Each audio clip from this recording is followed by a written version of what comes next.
ফেরেশতাদের ইবাদতের মধ্যে কোনো ঝামেলা নাই, আমাদের ইবাদতের মধ্যে ঝামেলা আছে।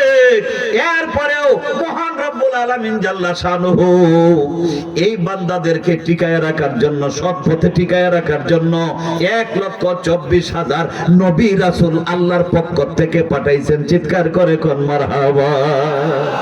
সত্য নবী দিলে মুরে তরিয়ে নিতে রোজ হাসরে, কম সত্য নবী দিলে তরিয়ে নিতে রোজ হাসরে।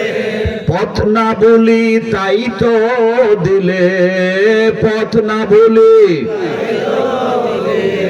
আল কোরআনের বাণী খোদা তোমার মেহের, মারহাবা মারহাবা, খোদা তোমার এই সুন্দর ফুল সুন্দর ফল মিঠা নদীর, মারহাবা মারহাবা, খোদা তোমার মেহেরবানি, খোদা তোমার মেহেরবানি। ওখানে বলা হয়েছে শ্রেষ্ঠ নবী আমারে দিছো, ময়দানে হাসরে আমাকে যেন তরায়া নেয়। মারহাবা কোন।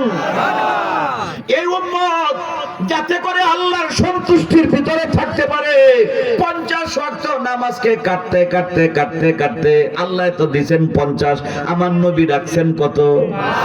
আল্লাহ দিবেন 10 ওয়াক্ত রোজা, 10 মাস রোজা, আমার নবী মানছেন কয় মাস? 1 মাস। আমার ভাইও কেমন নবীর উম্মত আল্লাহ পাক আপনাকে আমাকে বানাইলেন। হাবিবে কিবরিয়া বলেন, হাবিব তোমার কথাই থাকবে, তোমার আদেশটাই তোমার উম্মত মানবে, তোমার সন্তুষ্টিটাই আমি আল্লাহ মেনে নিলাম। জোরে কোন মারহাবা।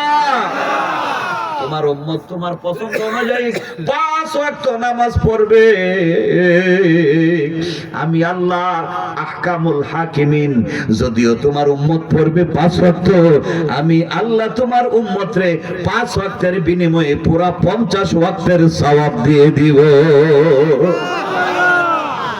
আমি 10 মাস রোজা দিছি, তুমি মেনে নিছো 1 মাস, তোমার যে উম্মত তোমার সন্তুষ্টি অনুযায়ী 1 মাস রোজা করবে, রোজা করবে 1 মাস, আমি আল্লাহ সওয়াব দিয়ে দিব তারে পুরোপুরি 10 মাসের। চিৎকার করে বলেন মারহাবা। এটা কার খাতিরে? কার খাতিরে? আমার নবীজির খাতিরে।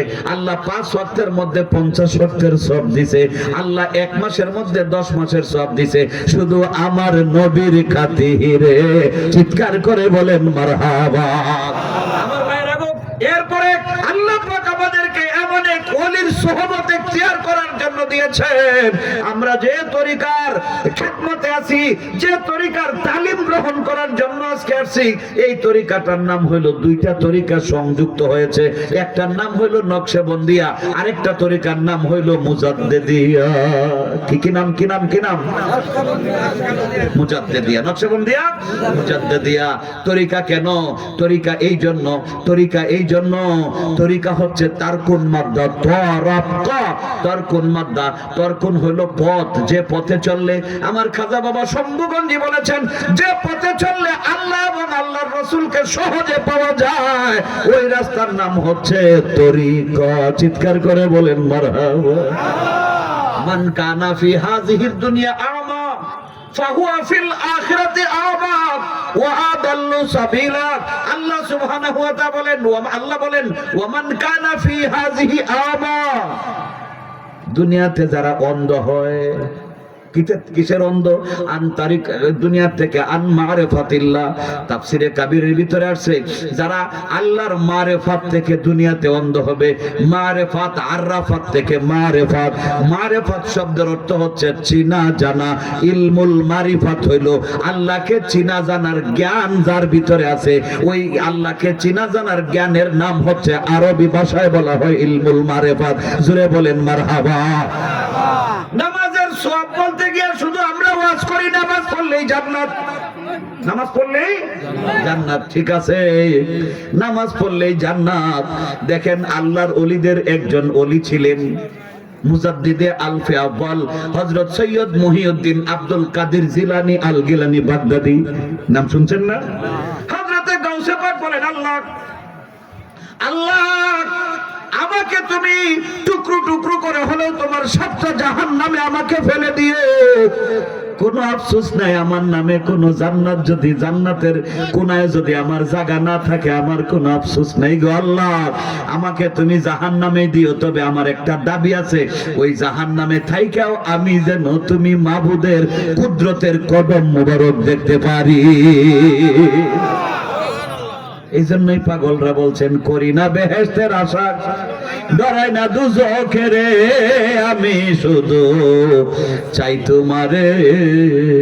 করি না বেহেশতের আশা, করি না বেহেশতের আশা, ডরাই না দুজখের, আমি শুধু চাই তোমারে।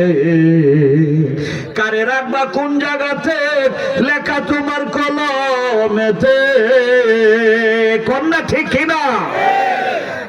আশেক পাগল যারা সওয়াবের আশা ইবাদত বندگی করে না, পাগলরা আল্লাহ পাকের কুরবিয়ত চায়, পাগলরা আমার নবীর দিদার নসিব করতে চায়।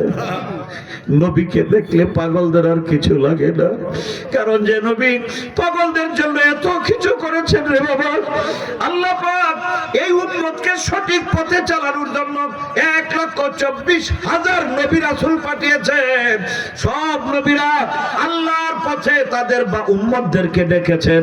সব নবীদের কালিমা ছিল লা ইলাহা ইল্লাল্লাহু মুহাম্মাদুর রাসূলুল্লাহ সাল্লাল্লাহু তাআলা আলাইহি ওয়াসাল্লাম। সব নবীরাই কলেমা পড়েছেন। আমার নবীকে রাসূল হিসেবে সব নবীরাই স্বীকৃতি দিয়া কালেমা পড়ে গেছেন। শুধু শশ উম্মতেরা আদম সফিউল্লাহ আলাইহিস সালামের যারা উম্মত ছিলেন তারা পড়েছেন লা ইলাহা ইল্লাল্লাহ, আদমু সফিউল্লাহ। হযরত বাবা ইব্রাহিম আলাইহিস সালামের উম্মত যারা ছিলেন তারা পড়েছেন লা ইলাহা ইল্লাল্লাহ, ইব্রাহিম খলিলুল্লাহ, লা ইলাহা ইল্লাল্লাহ, মুসা কালামুল্লাহ, ঈসা রূহুল্লাহ, আইয়ুব খলিফাতুল্লাহ। এরকম ভাবে শশ নবীর নাম নিয়ে তারা পড়েছেন, কিন্তু সব নবীরা আমার নবীর নামের কালেমা পড়েছেন। জোরে কোন সুবহানাল্লাহ। এই নবীজি বলেন, আমার উম্মতের এমন একটা অবস্থা হবে, আল্লাহ সুবহানাহু ওয়া তাআলা যখনই দেখবেন কোন জায়গায় সমস্যা, ওই জায়গায় আল্লাহ পাক তার ওলিদেরকে পাঠাবেন। অসংখ্য ওলি আব্দাল আল্লাহ সুবহানাহু ওয়া তাআলা কিছু পুত পবিত্র রূহকে সিলেক্টেড করে রেখেছেন। আল্লাহ পাক জায়গায় জায়গায় যেখানে যখন দরকার সেই জায়গায় আল্লাহ পাক তার ওলিদেরকে পাঠায়া তার গুনাহগার বান্দাদেরকে আল্লাহ পাক জান্নাতের আল্লাহর সন্তুষ্টির রাসূলের সন্তুষ্টির পথ দেন দেখাইয়া। চিৎকার করে বলেন মারহাবা। আজকের এই ঘাটাইলের জমিনে আল্লাহর মহান ওলি যার স্তর কুতুবুল এরশাদের স্তরকে অতিক্রম করে ফেলেছে, মারহাবা কোন। এটা কেমনে যে ওলিকে আজকে আমরা প্রাণ ভরে দেখব? ওনার বয়স যখন 2.5 বছর, শরীয়তের বয়স 2.5 বছর। বিশ্ববরেণ্য ওলি আল্লাহ খাজা বাবা এনায়েতপুরী তিনি চিঠি লিখেছেন। আমাদের যে দয়াল দরদিনী শান্তি পীর আম্মা ছিলেন, ওনার কাছে চিঠি লিখেছেন, মা শান্তি পত্রে দোয়া নিও। এরপরে তিনি যা লিখেছেন কিছু খুশ খবরই লিখেছেন। তারপরে লিখছেন, হযরত খাজা রেজা শাহ এর জন্য চিন্তার সাগরে ভাসিতেছি। সুবহানাল্লাহ কোন। খাজা রেজা শাহ, শাহ শিন আলিফ হা, শাহ শব্দের অর্থ হলো বেলায়েতের বাদশা। জোরে বলেন মারহাবা। এই সেই বেলায়েতের বাদশা, যে বেলায়েতের বাদশা লাখো লাখো মুর্দা দিলের ভিতরে আল্লাহ এবং আল্লাহর রাসূলের মহব্বতের জজবা পয়দা করে দিতেছেন। চিৎকার করে কোন আল্লাহু আকবার। এখন কলবটা কি?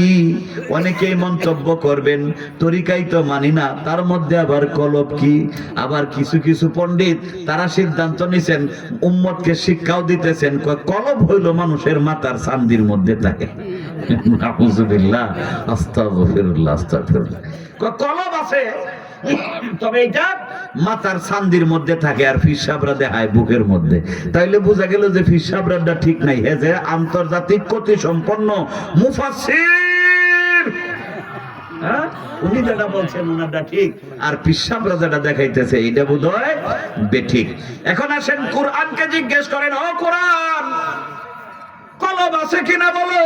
কোরআন আপনাকে আমাকে জবাব দিবে, আলা বিযিকরিল্লাহি তাতমাইন্নুল কুলুব। চিৎকার করে কোন আল্লাহু আকবার। আমার আল্লাহ বলছেন হুঁশিয়ার সাবধান, কলব আছে, এই কলবের একটা প্রশান্তির বিষয় আছে, কলবেরও খোরাক আছে। দেহের যেমন খোরাক আছে, কলবেরও খোরাক আছে। দেহের খোরাক হইল মাছ, গোশত, তরি তরকারি, রুটি, হালুয়া যা আছে। যে পাঠানোর পেটটা এখন মাত্র 96 কেজি হয়েছে, 100 বর্তার ছিল এখন। এটা কি খালি বাতাস খাইয়া? গরুর গোশত খাই না, কয় হুজুর আপনার জন্য 2 কেজি গোশত আনছি, 2টা টুকরা না খাইলে আমার এই পোড়া গোশতটা এটা আর তৃপ্তি লাগতো না, এই কষ্টটা আমার বাতিল। 2টা কইয়া দিছে কিন্তু 7টা। জিব্বা তো এমন এক মহাজন, জিব্বায় কিন্তু দেখবেন সবকিছুর জন্য খালি টল টল টল টল করতেছে। হ্যাঁ, মনে কইতেছে খাওয়ান যেত না, জিব্বায় কয় যে না হুজুর আরো 2টা মাইরা দেন। 96 কেজি। দেহের যেমন খোরাক আছে, রূহের খোরাক আছে, আত্মার খোরাক আছে। আল্লাহ পাক বলেন তোমার ভিতরে যে কলব আছে, এই কলবের খোরাক হচ্ছে আমি আল্লাহ পাকের জিকির। সুবহানাল্লাহ। ছেলে ফেলেরা এই যে দোকান বসছে, ছোট ছোট বাচ্চারাও কিন্তু আজকে আসছে। বাচ্চারা কিন্তু ওয়াজ শুনতে আসছে না, বাচ্চারা আল্লাহর ওলি দেখতেও আসে নাই। বাচ্চা আসছে দোকান থেকে 2-4টা খেলনা কিনবো, 2-4টা চকলেট কিনবো, লাড়ু কিনবো। বাচ্চা যখন কান্নাকাটি শুরু করছে, একটু লাড়ু কিনা দিলেন, বাচ্চা সন্তুষ্ট হয়ে গেছে। বাবারে আপনি সারা জীবন ওয়াজ শুনলেন, মাহফিলে গেলেন, সম্মেলনে গেলেন, কানের মজা বাইরে আসলেন, কারণ অসংখ্য বক্তা আছে, তাদের মধ্যে আছে শুধু সুর। সুরের জন্য মানুষ পাগল। সুর আছে, ওয়াজ আছে, তাফসির আছে, কিন্তু তাসির কলবের ভিতরে হয় না, কারণ কলবের তো খোরাক পায় না, কেমনে তাসির হইব? কলবের খোরাক কি? আল্লাহ বলছেন আলা বিযিকরিল্লাহি তাতমাইন্নুল কুলুব। হুঁশিয়ার সাবধান, একমাত্র জিকিরের দ্বারা তোমাদের কলব সমূহ প্রশান্তি লাভ করে। জোরে বলেন মারহাবা। এই কলবটা সাহাবায়ে কেরাম আরজ করলেন, ইয়া রাসূলুল্লাহ কলবটা কি? কলান নবিয়্যু সাল্লাল্লাহু তাআলা আলাইহি ওয়াসাল্লাম, আলা ইন্না ফিল জাসাদি মুদগা ইজা সালাহাত সালাহাল জাসাদু কুল্লুহু ওয়া ইজা ফাসাদাত ফাসাদাল জাসাদু কুল্লুহু আলা ওয়া হিয়াল কলব। সাদাকান নবিয়্যু আও কামা ক্বালা আলাইহি সালাতু ওয়া সাল্লাম। মহব্বতে পড়েন আল্লাহুম্মা সাল্লি আলা সাইয়্যিদিনা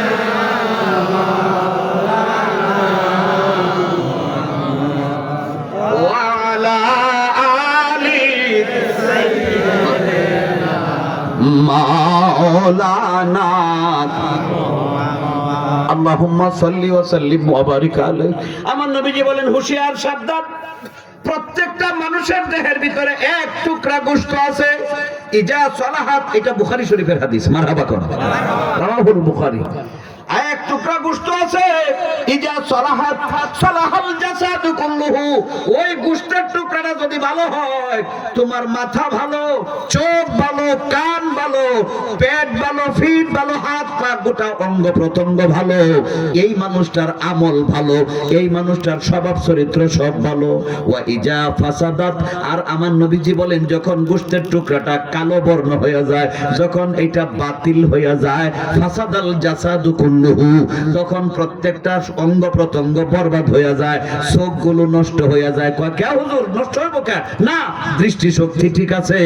যে জিনিসের দিকে তাকাইলে সওয়াব হইতো, ওই জিনিসের দিকে চোখ যায় না। যে জিনিসের দিকে তাকাইলে গুনাহ হয়, সব পারে পারে সেই দিকেই তাকায়। ঠিক নেবে ঠিক যেরকম। এখন নবীজি বলেন আলা, হুঁশিয়ার সাবধান, এই গোশতের টুকরাকে সাধারণ মনে করো না। ওয়াহিয়াল কালব, ওয়াহিয়াল কালব, এই গোশতের টুকরার নাম হচ্ছে লতিফায়ে কলব। গোশতের টুকরার নাম হচ্ছে লতিফায়ে কলব। চিৎকার করে বলেন কি নাম? আরো জোরে কোন কি নাম? লতিফায়ে কলব। আল্লাহ রাব্বুল আলামিন বলেন, এ জগৎবাসী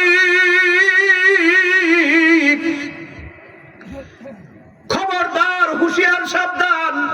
আল্লাহ সুবহানাহু ওয়া তাআলা বলেন, আমি আল্লাহ সমগ্র মানুষ এবং জিনের মধ্যে অধিকাংশ জিন আর অধিকাংশ মানুষের জন্য ওয়ালাকাদ জারানা লি জাহান্নামা কাসীরাম মিনাল জিন্নি ওয়াল ইনস।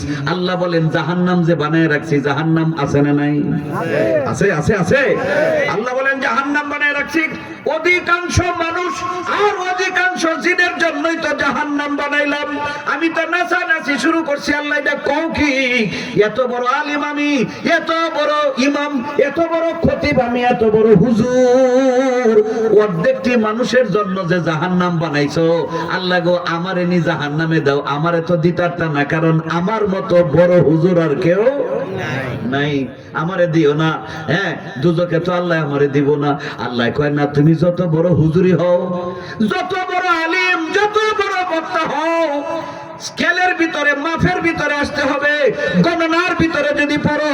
আল্লাহ বলেন লাহুম কুলুবুন লা ইয়াফকাহুনা বিহা ওয়া লাহুম আযানুন লা ইয়াসমাউনা বিহা ওয়া লাহুম আ'য়ুনুন লা ইউবসিরুনা বিহা উলাইকা কাল আনআম বাল হুম আদাল্লু উলাইকা হুমুল গাফিলুন। চিৎকার করে কোন আল্লাহু আকবার।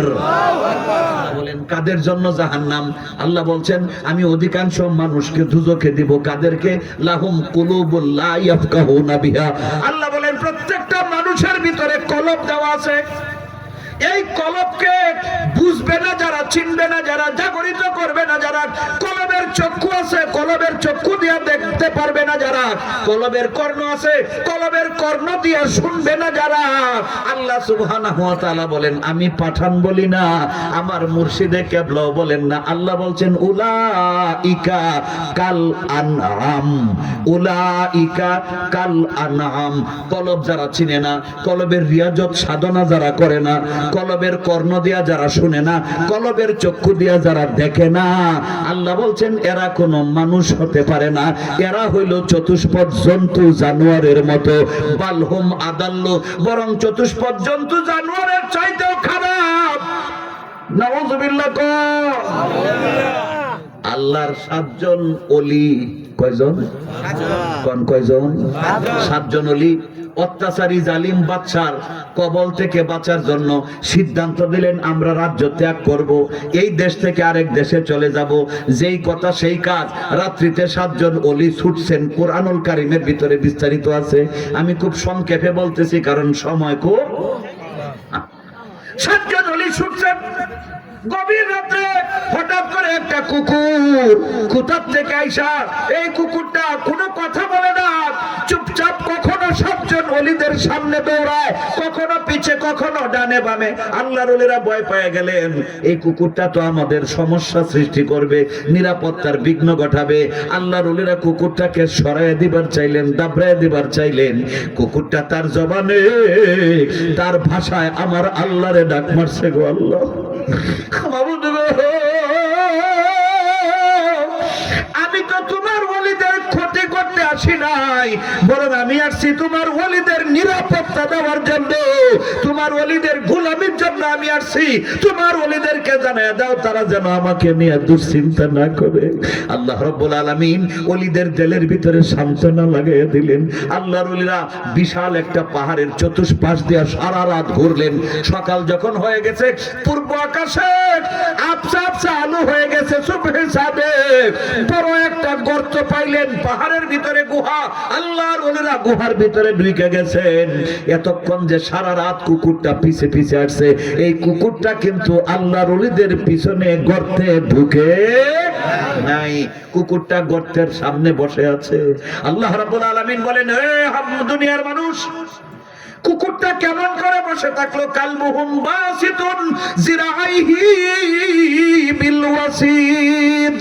আল্লাহ বলেন আমি বসে রাখলাম কুকুর, কিন্তু জালিম বাদশা সে গিয়া দেখে এইটা এত বড় একটা দুঃসাহসিক সিংহ, কত তীরন্দাজ দিয়া তীর মারাইলো, কুকুরের আশপাশেও যায় না, বাদশা নিজে তীর মারছে।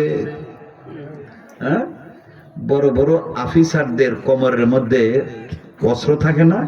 এটা হলো তার নিজের দেহ আত্মরক্ষার জন্য। যদি আশেপাশে সব ধ্বংস হয়ে যায়, এটা তার নিজে ব্যবহার করে। তীরটা টান দিয়া নিয়ে বাচ্চা কয় দাও তো আমাকে। যখন বাচ্চা নিজে তীরটা সই করলো, কুকুর কিন্তু লড়ে না, কুকুর নির্ভয়ে নির্বিঘ্নে বসে আছে। অসংখ্য তীর বাচ্চা নিজে মারলো, একটা তীর কুকুরের গায়ে পড়ে। কয় শিক্ষা দেয়া দিমু। বা পাহাড়ের চতুর্দিকে অনেক উঁচু দেয়াল তৈরি করেছে। আমাদের বাংলাদেশের এই মেরিয়া মার্কার এই 5 ইঞ্চি 10 ইঞ্চি 15 ইঞ্চি দেয়াল না, এত পুরো দেয়াল তৈরি করেছে, কোন অবস্থাতেই কখনো যেন না ভাঙে। ওই দেয়ালের কোনো গেট নাই, যাতে করে ভিতরে যে লোকগুলো আছে এগুলো মরিয়া ধ্বংস হয়ে যায়, কুকুরটাও মরিয়া যায়। বিরাট উঁচু দেয়াল করছে।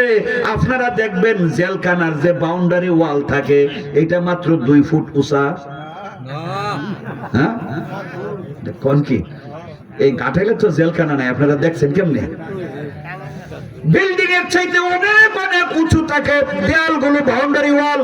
আবার এটা সোজা না, একটু ভিতরের দিকে বাঁকানো থাকে, যাতে করে খামচি দিয়া ধরারও কোনো সুযোগ। বাচ্চা ওইখান থেকে পাইছে সরকার প্রধানরা, রাষ্ট্রপ্রধানরা ওই দাকিয়ানুস তার আমলের ওই পাহাড়ের ওই দেয়াল থেকেই শিক্ষাটা পাইছে। অনেক উঁচু দেয়াল করে রাখছে পাহাড়ের ওই দেয়ালের বাহির দিয়া 7 জন ওলির নাম লেখা আছে। পিছনে কুকুরটারও নাম দিয়ে রাখছে, কুকুরের নাম হচ্ছে কিতমির। জোরে কোন কি নাম? আরো জোরে কোন কি নাম? কিতমির। মাত্র 309 বছর পরে, 309 বছর পরে আল্লাহ বলেন সুম্মাস দাদু, 309 বছরের চাইতে বেশি সময় আমার ওলিরা পাহাড়ের ভিতরে ঘুমিয়েছিলেন। এরপরে যখন সজাগ হয়েছে, দেখে নখগুলো লম্বা লম্বা, চুল দাড়িগুলো গোঁফগুলো অনেক বড় বড় হয়ে গেছে। একজন আর একজনকে জিজ্ঞেস করছে, কামলা বিস্তু কতদিন ঘুমাইছি?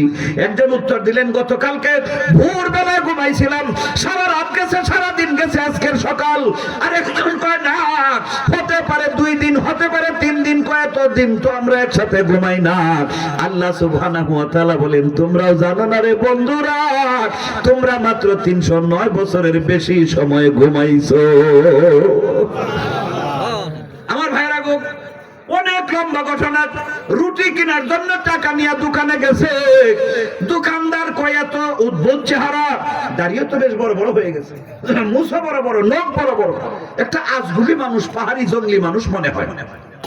রুটি নিছে, কয় টাকা দাও, টাকা দিছে। টাকা দিয়া দেখে এই টাকা বর্তমান সময়ের কোন টাকা না। আপনারা যারা 1 পয়সা দেখছেন না? অনেকে আছেন মুরব্বী যারা 1 পয়সা। 1 পয়সা কি বাংলাদেশি পয়সা না, পাকিস্তানি।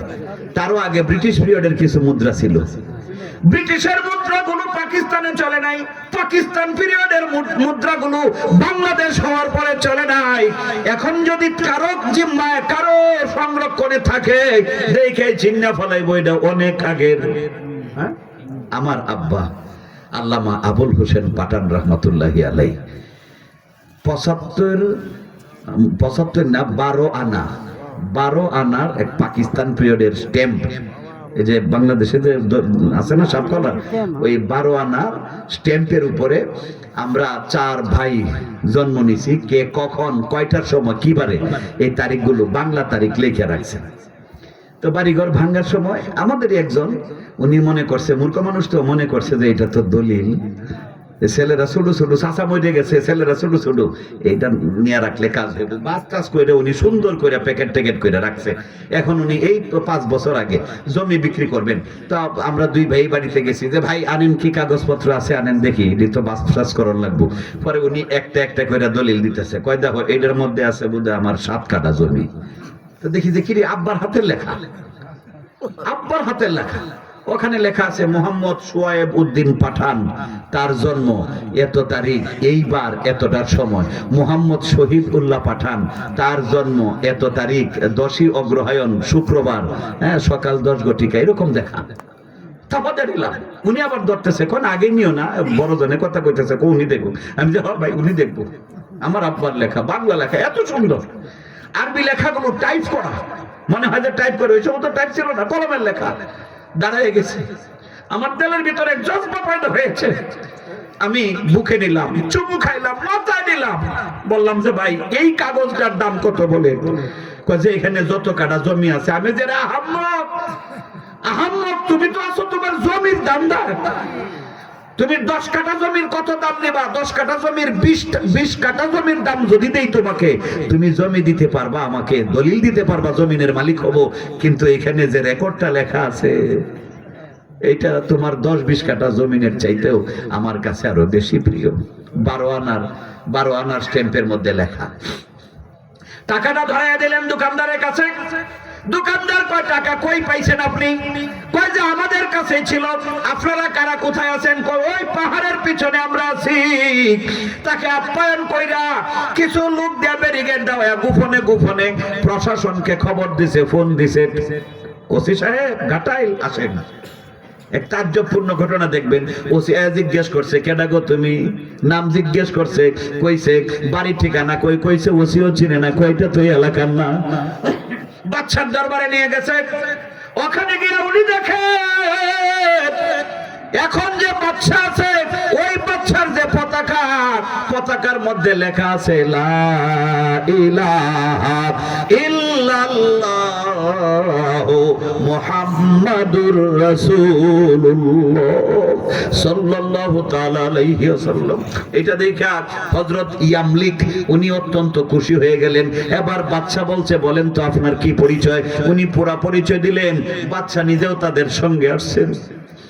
এইসব বাচ্চা তো বাহিরে, আগে তুমি ঢুকবে না, আমার ভাইদেরকে সঙ্গীদেরকে বলি ওরা বেরিয়ে আসো। বাচ্চা অনেকক্ষণ দাঁড়ায় থাকলেন, কেউ বের হয় না। এরপরে তিনিও ঢুকলেন। দুইখা দেখে সবাই ডান কাত হইয়া ঘুমিয়ে পড়েছে। সুবহানাল্লাহ সুবহানাল্লাহ। ওই বাচ্চা বললেন যে আমি আপনাদের বিছানার ব্যবস্থা করি। আল্লাহ পাকের পক্ষ থেকে এলহাম আসছে, আমার বন্ধুরা যেভাবে আছে এইভাবেই থাকতে দাও। মুফাসসিরিনে কেরাম লিখেছেন এই ওলিরা কখনো মরে নাই, এখনো তারা জীবিত আছেন। প্রতি 10ই মুহররম আশুরার দিবসে ডান কাত থেকে পার্শ্ব পরিবর্তন করে বাম কাতে ঘুমায়, আবার 1 বছর বাম কাত থেকে পরের বছরে ডান কাতে ঘুমায়। এইভাবে 1 বছর পর পর তারা পার্শ্ব পরিবর্তন করে এইভাবে ঘুমাইতেছে। কুকুরটাও ঘুমায় আছে। কুকুরের কোনো প্রজননের দিকে খেয়াল নাই, খাবার দাবারের খেয়াল নাই, ঘুম নাই, বিছানা নাই, এমনি ভাবে বসে আছে। মুফাসসিরিনে কেরাম লিখেছেন ময়দানে হাসরে সব মানুষ যখন উঠবে আল্লাহ পাক তার এই ওলিদেরকে উঠাবেন। বিছানা সুন্দর বিছানা ঘুমন্ত আছে। সব মানুষ জান্নাত কিংবা জাহান্নামে যাবেন। হাসরের ময়দান শূন্য। ফেরেশতারা কয় আল্লাহ তোমার যে 7 জন আইলসা, কি আইলসা বুঝেন? আইলসা মানে কি? যে সব সময় কাজের মধ্যে ব্যস্ত থাকে, কাজ করে না। 3 আইলসা ঘুমাইছে। এখন এমন প্রতিযোগিতা যে কার ঘুমটা বেশি পরে ভাঙে সেই রুটি খাইব। তখন চোখ যদি খুলে তাহলে তো রুটি খাওয়া শেষ। এখন সূর্য যখন প্রকট তাপ দিতেছে, এক আইলসা আর এক আইলসারে জিগাইছে কত রবি জ্বলে রে? হে আইলসাই কয় কে আখি খুলে রে? একটা কইছে যে সূর্যটা কতটুকু উঠছে, এই আইলসাই কয় যে চোখ খুলে কেন? চোখ খুললে আমি ঠকদাম। তো এই আইলসারা তো মাত্র একদিনের আইলসা। ফেরেশতারা কয় আল্লাহ এই 7 আইলসা এত কিছু তছনছ হয়ে গেল, এদের ঘুম ভাঙলো না। আল্লাহ সুবহানাহু ওয়া তাআলা বলেন এদের ঘুম তো হাসরের ময়দানে ভাঙানো যাবে না। ফেরেশতারা রে বিছানাটা ধরো, আমার ওলিরা ঘুমিয়ে আছে, এই বিছানার চতুষ্পার্শ্বে তোমরা ধরো, আস্তে করে মাথায় নিয়া ধীরে সুস্থে যাতে করে তাদের ঘুম যেন না ভাঙে জান্নাতের মাঝখানে নিয়ে দিয়ে আসো। বাবারা জান্নাতের দরজায় যখন ফেরেশতারা যাবেন, কুকুর কিন্তু এবার আগে আগে লাফায় লাফায় যায়। আইরে বেহেশতের দারোয়ান প্রহরী ফেরেশতা লাঠি দিয়া দাপড়ানি দিছে, খবরদার জান্নাতে আসবি না। আল্লাহ সুবহানাহু ওয়া তাআলা আবার ওই ফেরেশতাকে ধমক দিয়া বলবেন খবরদার এই কুকুরটাকে বাধা দিও না, এটা দুনিয়ার কোনো সাধারণ কুকুর না, এটা আমার ওলিদের গোলামি করেছে। আমার ওলিদের খাতিরে এই কিডনিকে আমি জান্নাতের মেহমান বানায়া দিলাম।